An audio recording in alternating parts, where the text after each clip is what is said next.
As someone who's studied psychology for the past 4 years, do you see any explanation to the trend of women being hesitant about negotiating their salaries?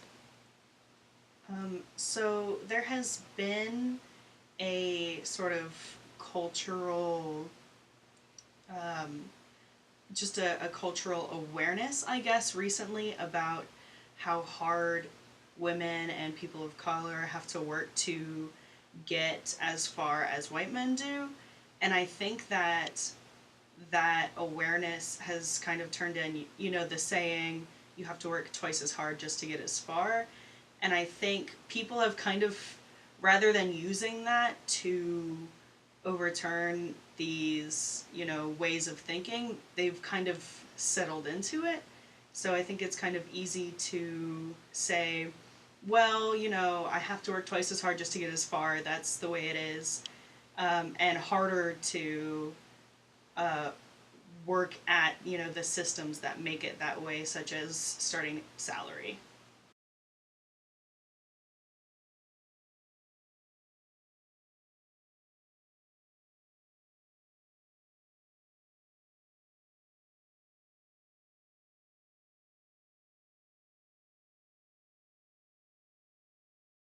Yes, in the future, I absolutely hope that I will advocate for myself, and a part of that will be negotiating my salary. I do indeed actually think that in many of the positions I've worked, the quality of my work has certainly warranted a higher salary than I've been paid.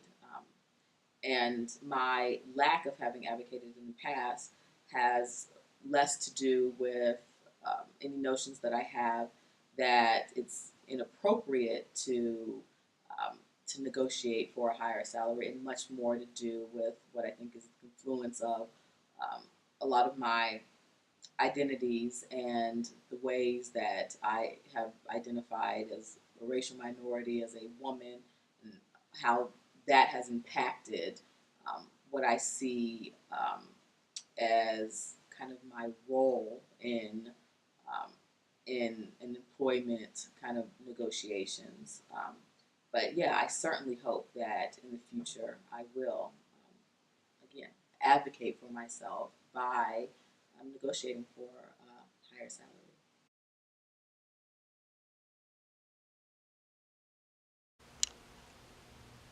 As a senior who is soon to graduate and on the job hunt, have you thought about the possibility of negotiating your salary with a potential employer? Um, Not really. So every job I've had while in college has been a part-time job. So there's not really negotiation going on there, and the only times I've had experience with that is negotiating a raise rather than a salary, which is kind of different because you do it after a while. And I honestly hadn't even thought of that as a question to ask about should I be thinking about how much is fair for me to make, because I think anybody who's graduating and looking to enter the workforce is kind of so stressed out about getting a job in general that they just will jump at whatever's offered without thinking, is this what should I is this what I should be making?